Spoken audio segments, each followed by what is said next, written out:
آپ کھانا کھا سکتے ہیں، کھانا کھائیں، آرام کریں تھوڑی دیر، کھانا کھانے کے بعد مسجد میں آ جائیں، عشاء کی نماز با جماعت ادا کریں اور سنتیں پڑھیں، وتر پڑھیں، اور اس کے بعد قرآن پاک کی تلاوت کرنی شروع کر دیں۔ گھنٹہ آدھا گھنٹہ لازماً آپ قرآن پاک کی تلاوت کریں۔ تلاوت کرنے کے بعد پھر آپ تھوڑی دیر آرام کر لیں۔ آرام کرنے کے بعد جب آپ رات کا آخری حصہ آئے اور جب سحری کا ٹائم ہو، اٹھو، سحری کے لیے اٹھو، روزے کی نیت سے اٹھو، ٹھیک ہے؟ اور روزہ رکھنے سے پہلے یا پہلے سحری کھا لیں یا سحری کھانے کے بعد آپ جو ہے نا کم از کم تہجد کا اہتمام کریں، تہجد پڑھیں۔ یہ اللہ رب العزت کو بہت زیادہ پسند ہے، تہجد کا اہتمام کریں۔ 2 رکعت پڑھیں، 4 رکعت پڑھیں، 6 رکعت پڑھیں، 8 رکعت پڑھیں، 10 پڑھیں، 12 پڑھیں، جتنی آپ کے پاس فرصت ہے، جتنا دل کر رہا ہے آپ یہ تہجد پڑھتے رہیں، کیونکہ یہ ساری رکعات جو ہے نا اللہ کے پیارے نبی صلی اللہ علیہ وسلم سے ثابت ہیں۔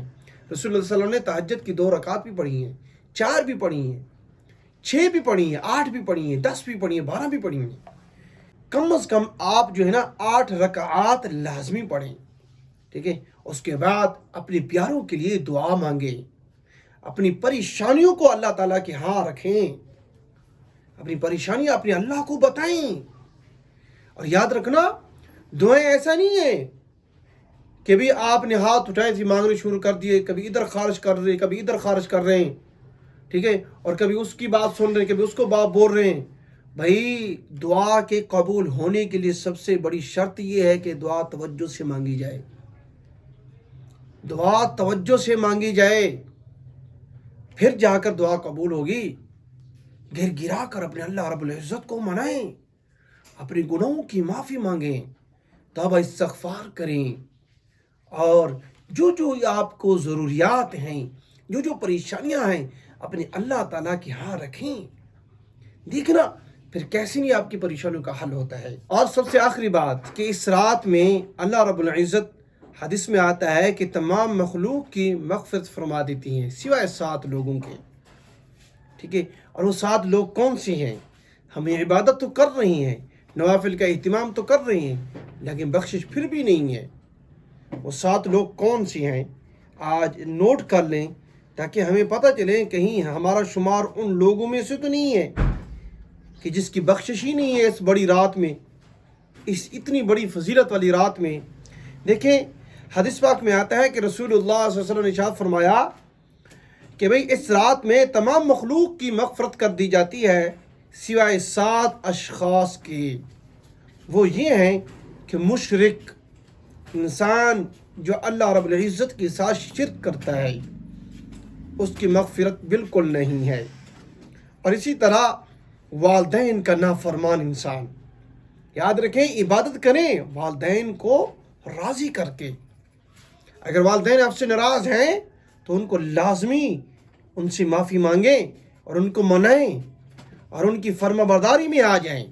والدین کا نافرمان نہیں ہونا، ورنہ اتنی بڑی رات میں بھی بخشش نہیں ہے۔ اور تیسرا شخص بغض کینہ رکھنے والا، اس کی بھی بخشش نہیں ہے۔ جو کسی دوسرے مسلمان بھائی کے لیے بغض اور کینہ دل میں رکھتا ہے، اس کی اللہ رب العزت اتنی بڑی اہم رات میں بھی بخشش نہیں فرمائیں گے۔ تو اپنی دلوں کو صاف رکھیں۔ کسی سے ناراضگی ہے یا آپ کسی سے ناراض ہیں تو صلح صلیبی سے رہیں، صلہ رحمی کریں اور معاف فرما دیں اور معاف کر دیں ایک دوسرے کو۔ اور یہی رات ہے، کیا پتہ آگے زندگی ہو کہ نہ ہو، ٹھیک ہے؟ اس رات کے اندر جتنی بھی ناراضگیاں ساری ختم کر کے آپ یہ رات گزاریں گے انشاءاللہ۔ چوتھا بندہ کون سا ہے جی؟ دیکھیں شرابی انسان، بھئی دیکھیں شراب نہیں پینی، یہ اللہ کو پسند نہیں ہے، اور شرابی انسان کی اتنی بڑی رات کے اندر بھی بخشش نہیں ہے۔ تو پھر اگر آپ شراب پیتے ہیں تو اللہ سے معافی مانگیں، توبہ استغفار کریں اور اللہ کو راضی کریں۔ اور اسی طرح 5واں شخص قاتل انسان، جو کسی انسان کو، جو کسی مسلمان کو ناجائز قتل کرتا ہے، اس کی بھی اتنی بڑی رات کے اندر جو ہے نا بخشش نہیں ہے۔ اور اسی طرح نمبر 6، اپنی شلوار جو ہے نا ٹخنوں سے نیچے لٹکانے والا۔ مردوں کو یاد رکھیں، شلوار جو ہے نا وہ ٹخنوں سے اوپر رکھنی پڑتی ہے۔ شریعت کے اندر ہے کہ بھئی جو ہے نا شلوار جو ہے نا، مرد حضرات جو ہے نا اپنی شلواریں ٹخنوں سے اوپر رکھیں۔ ایک اور حدیث میں آتا ہے کہ جس کی شلوار ٹخنوں سے نیچے ہوگی نا، جتنی شلوار ٹخنوں سے نیچے ہوگی اتنا ہی حصہ اس کا اللہ رب العزت کل قیامت دن اس کو جہنم میں جلائیں گے۔ دیکھیں کتنا بڑا عذاب ہے۔ مرد حضرات جو ہے نا اپنی شلواروں کو ٹخنوں سے اوپر رکھیں، اور عورتیں جو ہے نا اپنی شلواریں ٹخنوں سے نیچے رکھیں۔ اور یہاں پر حالات الٹ ہیں، عورتوں کی جو شلواریں ہیں وہ ٹخنوں سے اوپر ہیں، مردوں کی نیچے چلی گئی ہیں۔ تو اس کا بھائی خاص خیال رکھیں۔ اور نمبر 7، چغل خور، جو چغل خوری کرتا ہے، جو لوگوں کو آپس میں لڑواتا ہے، ادھر کی سن کے ادھر بتانا اور ادھر کی سن کے ادھر بتانا، اس کو چغل خوری کہتی ہیں۔ یہ خاص طور پر یہ عورتوں میں یہ بیماری پائی جاتی ہے۔ تو جو ہماری اسلامی بہنیں ہیں جو یہ میری ویڈیو دیکھ رہی ہیں، ان کو چاہیے کہ بھی اس چیز کا خاص خیال رکھیں، یہ چسکے نہ لیا کریں، یہ بہت بڑا گناہ ہے۔ اور اس رات میں، اتنی بڑی رات میں بخشش نہیں ہے۔ ایک حدیث میں آتا ہے کہ اس رات میں اللہ رب العزت جو ہے نا قبیلہ بنو کلب کی بکریوں کے بالوں کی تعداد سے بھی زیادہ گناہ گاروں کی بخشش فرماتے ہیں، سوائے ان 7 لوگوں کے جن میں ایک چغل خور بھی ہے۔ تو اگر آپ یہ کام کرتے ہیں تو آج سے ہی توبہ استغفار کریں اور اس رات کو کارآمد بنائیں۔